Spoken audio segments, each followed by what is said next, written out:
Ini dia kabur aja. Hah, siapa? Dia yang nabrak Dio ini dia kabur. Oh my god. Detik-detik mobil BED tabrak lari Chevrolet di tol bandara, plat nomor tertinggal. Tengah beredar video yang memperlihatkan insiden kecelakaan antara dua mobil di jalan tol bandara viral di media sosial. Berdasarkan keterangan unggahan, kejadian tersebut tepatnya terjadi di jalan tol Profesor Dr. Insinyur Sediatmo arah Bandara Soekarno-Hatta, Jakarta Utara, pada Sabtu, 3 Mei 2025, dini hari. Video viral kejadian tersebut salah satunya diunggah oleh akun Instagram @Cam Indonesia. Dalam rekaman tersebut, terlihat mobil Chevrolet di lajur kiri dengan posisi melintang sedikit menutupi ruas jalan. Bagian belakang mobil tersebut tampak rusak.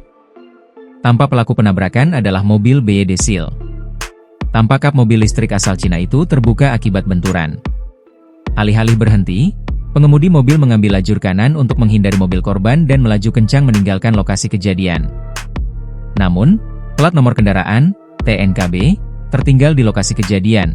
Nomor polisi mobil BYD Seal tersebut adalah B1547 BNV. Kasat Polisi Jalan Raya, PJR, Polda Metro Jaya, Kompol Danar Dono, membenarkan adanya kejadian tersebut. Danar menjelaskan, insiden bermula saat kedua kendaraan melintas di tol Sediatmo dari arah Kamal menuju Bandara Soekarno-Hatta. Saat itu, Chevrolet berada di lajur 1 atau lajur paling kanan. Namun, ditabrak oleh kendaraan BYD, dan, hingga, keluar jalur. Posisi terakhir di bahu jalan, ujar Danar, dikutip Kompas.com, Sabtu, 3 Mei 2025. Usai insiden, mobil BYD langsung meninggalkan tempat kejadian perkara, TKP. Seorang bayi berusia 2 bulan menjadi korban dalam peristiwa tabrak lari itu. Bayi tersebut mengalami luka ringan dan langsung dibawa ke rumah sakit oleh petugas kepolisian.